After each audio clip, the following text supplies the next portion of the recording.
Hello everyone, welcome to my YouTube channel. आज हमारा lecture 4 है PYQ का। हम डिस्कस कर रहे हैं सर्वेइंग सब्जेक्ट्स।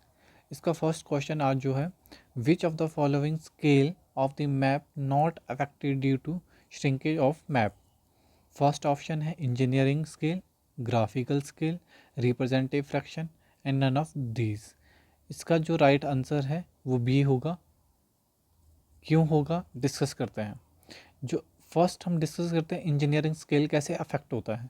फॉर एग्ज़ाम्पल, आपने कोई सर्वे किया 2000 में, कोई आपने सर्वे किया 2000 में, और ये आपने 2000 में कोई सर्वे किया और आप उसे चेक करने जा रहे हो 2023 में।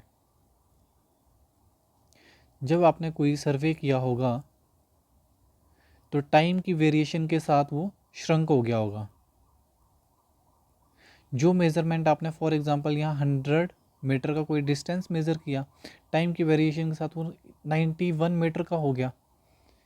तो ये तो नहीं हो सकता ना कि आप फिर से सर्वे करने जाए और पूरी मेज़रमेंट ले, क्योंकि यहाँ अब कंस्ट्रक्शन हो चुकी है, बिल्डिंग बन चुकी है आपकी, रोड डेवलप हो चुके हैं, सिटी डेवलप हो चुकी है। तो इसीलिए ये इंजीनियरिंग जो स्केल है वो अफेक्ट करती है, ये टाइम की वेरिएशन के साथ अफेक्ट होती है। और सेकंड है RF। RF कैसे अफेक्ट होता है। फॉर एग्ज़ाम्पल, आपने 1/1000 की कोई स्केल ली होगी। जब आपने ये डिस्टेंस यहाँ मेज़र किया होगा स्केल से, उस टाइम तो एक्यूरेट है, पर इन प्रेजेंट 2023 में जब आप चेक कर रहे हो 1/1000 से, तो ये डिस्टेंस ऑब्वियसली कम आएगा जो इस वाली स्केल में यूज़ किया था, और अब आप चेक कर रहे हो तो अब वो जो यहाँ पे डिस्टेंस मेज़र किया होगा वो कम आएगा, क्योंकि यहाँ पे तो हमारा जो मीटर डिस्टेंस है वो तो कम हो चुका है और उससे कम होगा, इसलिए RF भी अफेक्ट होता है। अब ग्राफिकल स्केल में क्या फ़र्क होता है, इसको देखते हैं। ग्राफिकल स्केल क्यों अफेक्ट नहीं होती है। फॉर एग्ज़ाम्पल यही लेते हैं, आपने कोई सर्वे किया था 2000 में और आप उसे चेक करने जा रहे हो 2023 में। कोई सर्वे किया था तो आप इसमें है ना क्या कर देते हो, एक नीचे स्केल बना देते हो, एक लाइन ड्रॉ कर देते हो। जब आप एक लाइन ड्रॉ कर देते हो तो जब टाइम की वेरिएशन के साथ ये डिस्टेंस आपने मेज़र किया और ये श्रंक होगी, ये वाला जो आपने मेज़रमेंट लिया था ये श्रंक हो गया, इसके साथ साथ ये स्केल भी तो श्रंक होगी, जिससे हम इस पूरे सर्वे की कैलकुलेशन फिर से कर सकते हैं 2023 में। इसीलिए जो ग्राफिकल स्केल है वो अफेक्ट नहीं होती है। इसका जो राइट आंसर है वो बी होगा। इसका एक्सप्लेनेशन नीचे दिया हुआ है। हम क्या करते हैं, इसमें ड्रॉ कर देते हैं लाइन को और उसके थ्रू फिर न्यू कैलकुलेशन कर देते हैं, इसलिए ये अफेक्ट नहीं होती है। अब नेक्स्ट है, इसको मैं मिटा देता हूँ ताकि आंसर पता लग जाए। अब नेक्स्ट सेकंड है, a surveyor measurement a distance between 2 points of a map, RF representative fraction कितना दिया हुआ है, 1:100 का। ये 60 मीटर और मेजर कितना डिस्टेंस किया, 60 मीटर का। What later it found that use wrong scale लिया, मतलब कि रॉन्ग RF लिया है 1/50 का। What is the correct distance between the 2 points. तो जो हमारे पास करेक्ट निकालते हैं हम लोग, वो हम लोगों ने कल भी देखा था, true into true, wrong into wrong, यानी कि correct length multiply by correct RF, incorrect length और इनकरेक्ट RF। तो हमें क्या दिया हुआ है, करेक्ट लेंथ हम लोगों ने फाइंड करनी है, ये हमने फाइंड करनी है। और करेक्ट RF कितना दिया हुआ है, जो करेक्टेड RF दिया हुआ है वो मल्टीप्लाई बाय 1/100 की RF दिया हुआ है, इक्वल टू जो हमने मेज़र किया था डिस्टेंस, क्योंकि ये तो रॉन्ग है, इनकरेक्ट लेंथ 60 मीटर का किया है तो मल्टीप्लाई बाय, और जो रॉन्ग स्केल थी, जो रॉन्ग RF था वो कितना था, 1/50।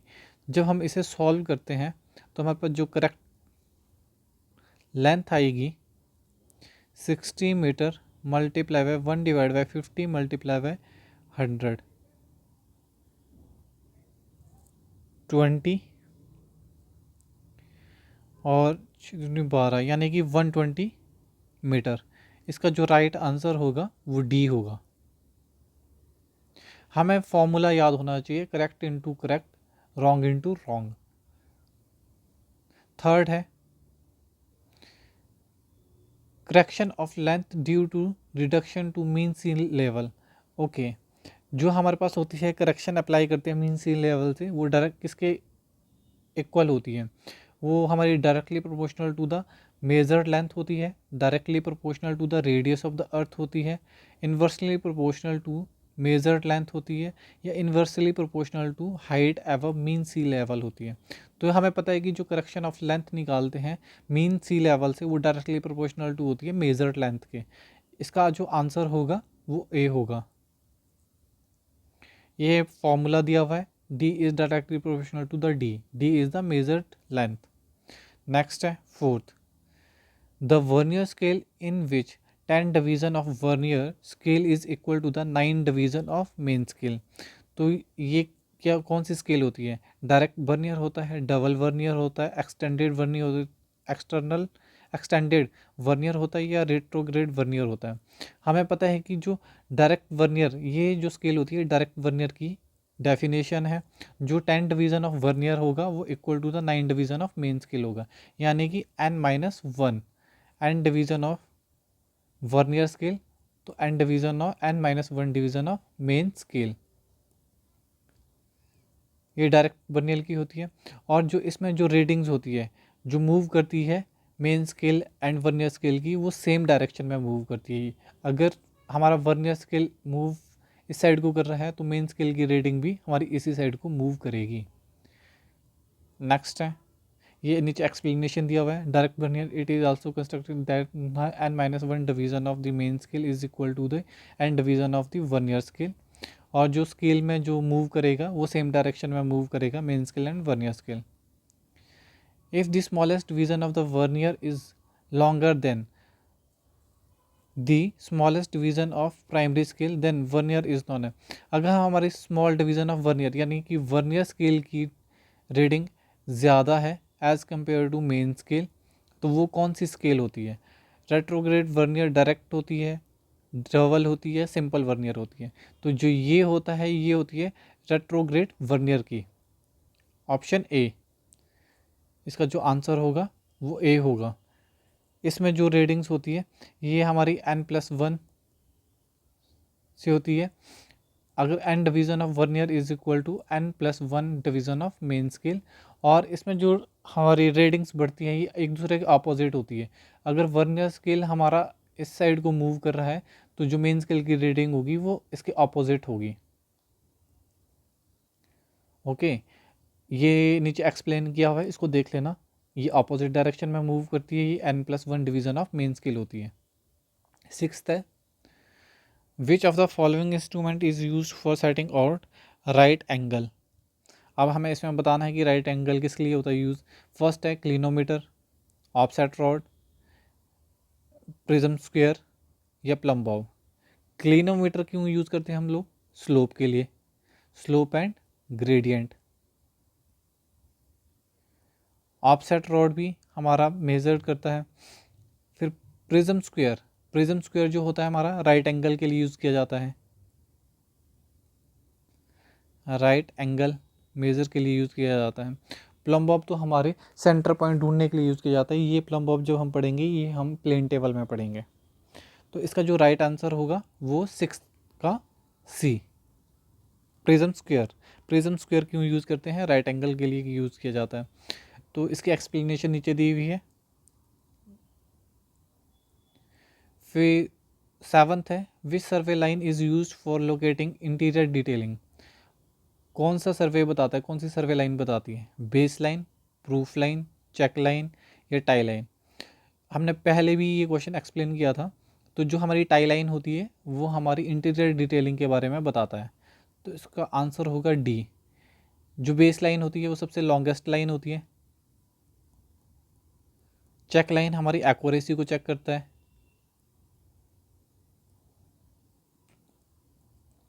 तो जो हमारी टाई लाइन होती है वो हमारी इंटीरियर डिटेलिंग के बारे में हमें बताता है।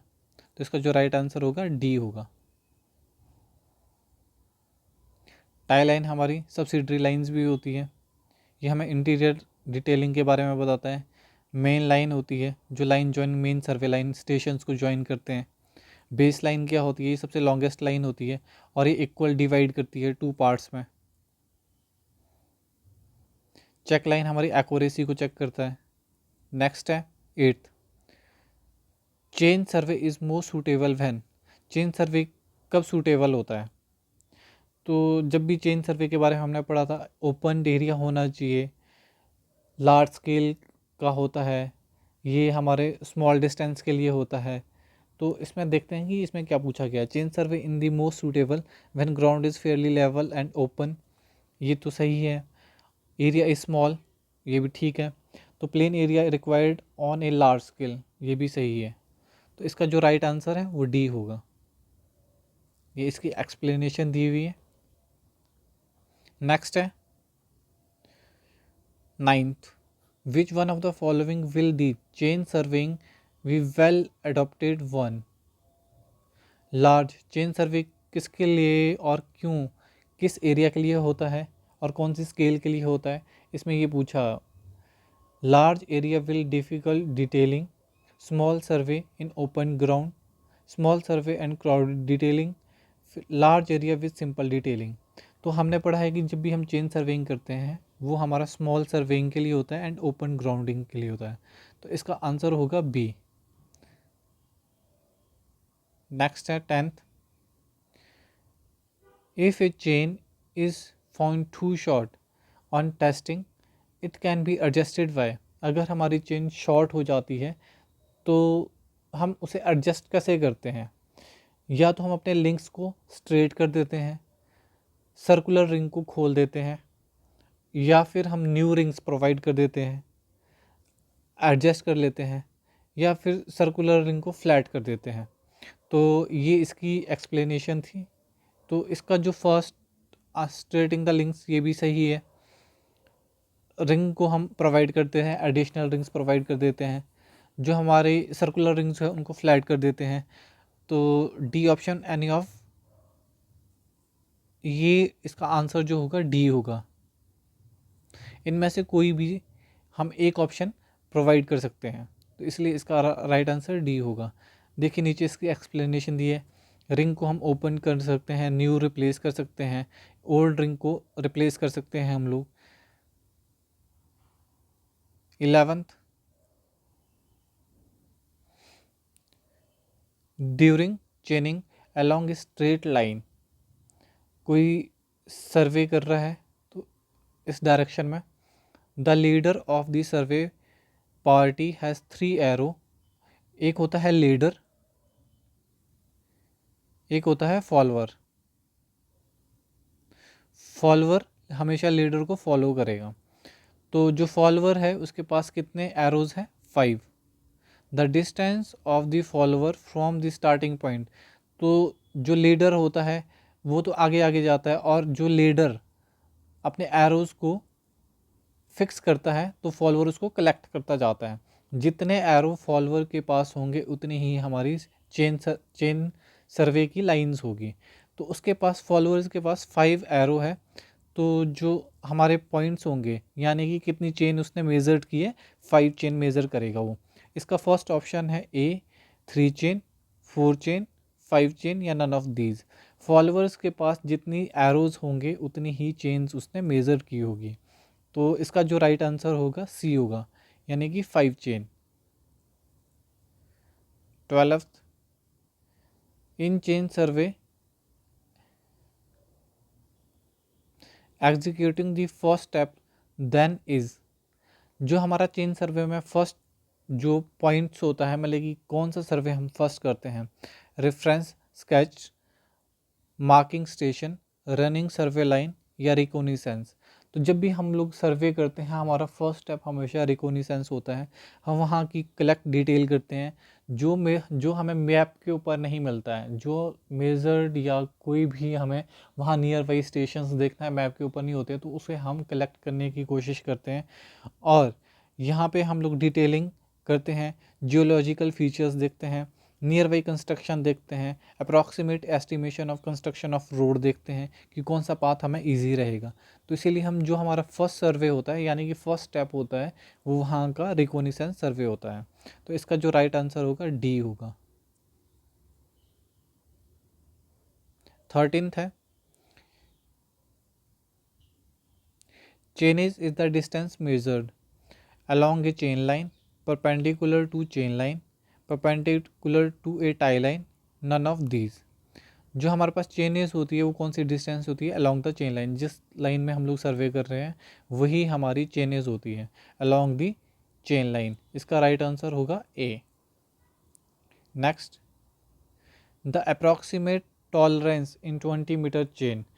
तो जो 20 मीटर चेन के लिए टॉलरेंस होगी वो क्या होगी, +-2 mm, +-3 mm, +-5 mm, +-8 mm। तो 20 मीटर चेन के लिए हमने पहले भी डिस्कस किया था, जो टॉलरेंस लिमिट्स होगी वो +-5 mm, ऑप्शन सी। इसमें हम लोग और भी डिस्कस कर देते हैं। 5 मीटर के लिए, जो 5 मीटर के लिए होती है वो +-3 mm होती है, और 20 मीटर के लिए +-5 mm, 30 मीटर चेन के लिए +-8 mm। साथ में हम लोग लिंक्स भी देख लेते हैं। जो हमारे पास 1 मीटर की 1 मीटर की होती है उसमें कितने लिंक्स होते हैं, उसमें 5 लिंक्स होते हैं। 5 मीटर की उसमें कितने होते हैं, 25 लिंक्स। 10 मीटर की 50 लिंक्स। 20 मीटर की इसमें 100 लिंक्स, और 30 मीटर में कितने लिंक्स होते हैं, 150 लिंक्स होते हैं। इन्हें याद रखना। फिर नेक्स्ट है 15, an invert tape is made of an alloy of. जो हमारी इन्वर्ट टेप होती है वो किसका एलॉय होता है, किससे बनी होती है। First, copper and steel. Second, brass and nickel. C, brass and steel. D, nickel and steel. जो हमारी इन्वर्ट टेप होती है मेडअप होती है निकल एंड स्टील। इसमें निकल कितना परसेंट होता है, 36%, और स्टील कितना होता है, 64%। ये याद रखना। तो इसका जो राइट आंसर होगा वो डी होगा, डी। और ये इसकी जो लेंथ होती है अवेलेबल होती है 30 मीटर, 50 मीटर एंड 100 मीटर में। और इसमें टेम्परेचर का वेरिएशन ज़्यादा नहीं होता है, हल्का सा होता है, ये अफेक्ट नहीं होती है टेम्परेचर के वेरिएशन के। फिर नेक्स्ट है 16th, the correction applied to each 30 metre chain for a line is measured along a slope theta. इसका जो फर्स्ट ऑप्शन है, हमें करेक्शन बतानी है 30 मीटर चेन के लिए। 30 1 minus sine theta, B 30 1 minus cos theta, 30 1 minus tan theta, D 30 1 minus cot theta. तो इसका जो एक्सप्लेनेशन है वो काफ़ी बड़ा है, तो जो इसका जो राइट आंसर होगा वो बी होगा, 31 माइनस कॉस थीटा। इसको हम लोग लेक्चर में कवर करेंगे किस तरह से आता है ये 31 माइनस, यानी कि ये होता है L bracket L minus cos theta. और इसके साथ जो हम लोग अलग अलग करेक्शंस पढ़ते हैं उसको भी डिस्कस कर लेते हैं। आप जैसे पढ़ते हो सैग करेक्शन,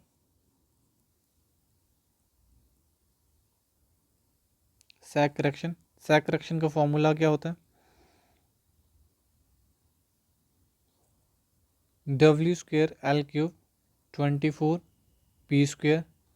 जो हमारे पास W होता है, W होता है weight of tape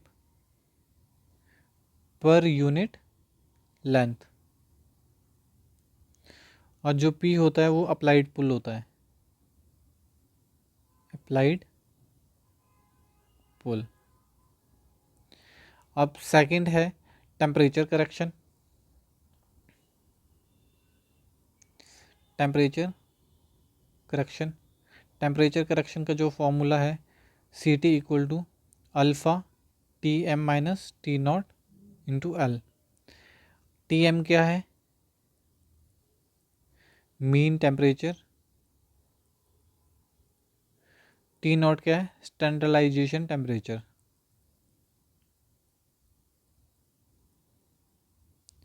standardisation temperature. और नेक्स्ट है एक करेक्शन और होती है पुल करेक्शन।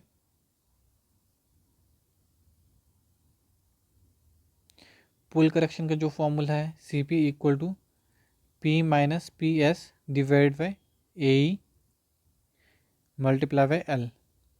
इसमें भी P क्या है, अप्लाइड पुल, PS क्या है, स्टैंडर्ड पुल,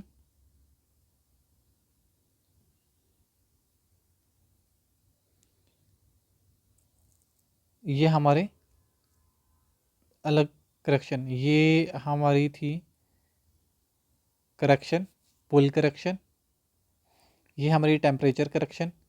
ये प्लस माइनस दोनों हो सकती है और ये भी प्लस माइनस दोनों हो सकती है, पॉजिटिव भी हो सकती है और नेगेटिव भी हो सकती है। अब नेक्स्ट है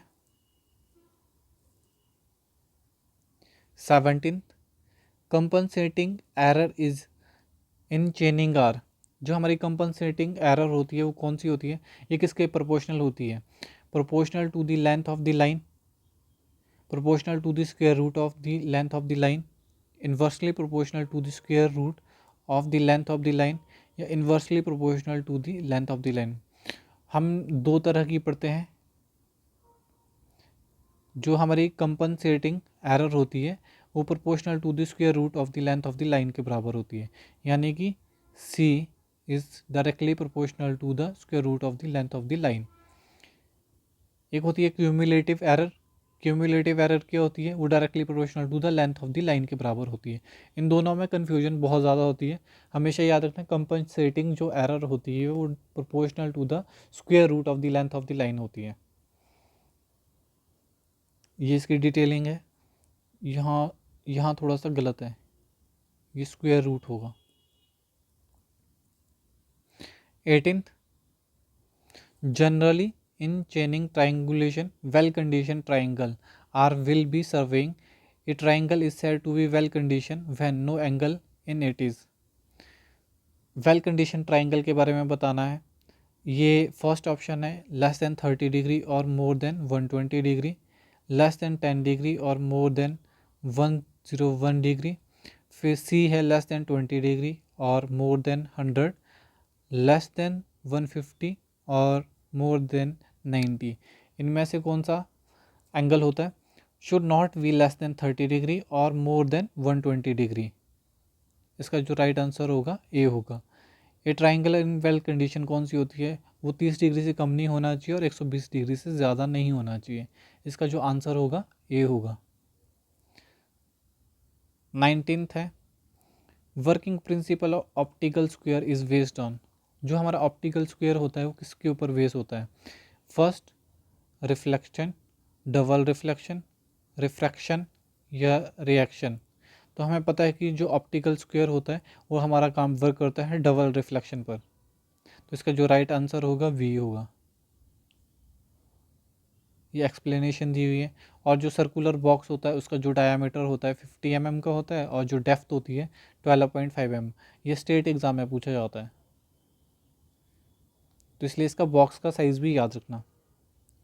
फिर 20th है क्रॉस स्टाफ यूज़ किया जाता है। क्यों क्रॉस स्टाफ यूज़ करते हैं, first setting out right angle, measuring horizontal angle, C A and B both, D none of these. हमें पता है कि क्रॉस स्टाफ हम लोग राइट एंगल के लिए यूज़ करते हैं, हॉरिजेंटल एंगल तो मेज़र नहीं करते हैं। तो इसका जो राइट आंसर होगा ए होगा, मेज़रमेंट ऑफ राइट एंगल। तो ये हमारे आज के 20th क्वेश्चंस थे। फ्रेंच क्रॉस स्टाफ भी देख लीजिए। फ्रेंच क्रॉस स्टाफ हमारे डिफरेंट एंगल्स मेज़र करते हैं, 45 डिग्री, 90 डिग्री एंड 135। और जो ऑप्टिकल स्क्वायर है ये ओनली सिर्फ 90 डिग्री मेज़र करता है। क्रॉस स्टाफ भी जो है वो 90 डिग्री मेज़र करता है। तो ये आज हमारा लेक्चर ख़त्म हो चुका है। तो आज हमारा second chapter चेनिंग, survey, accuracy and error ख़त्म हो चुका। कल हम शुरू करेंगे कंपास सर्वे। तो मिलते हैं नेक्स्ट लेक्चर में।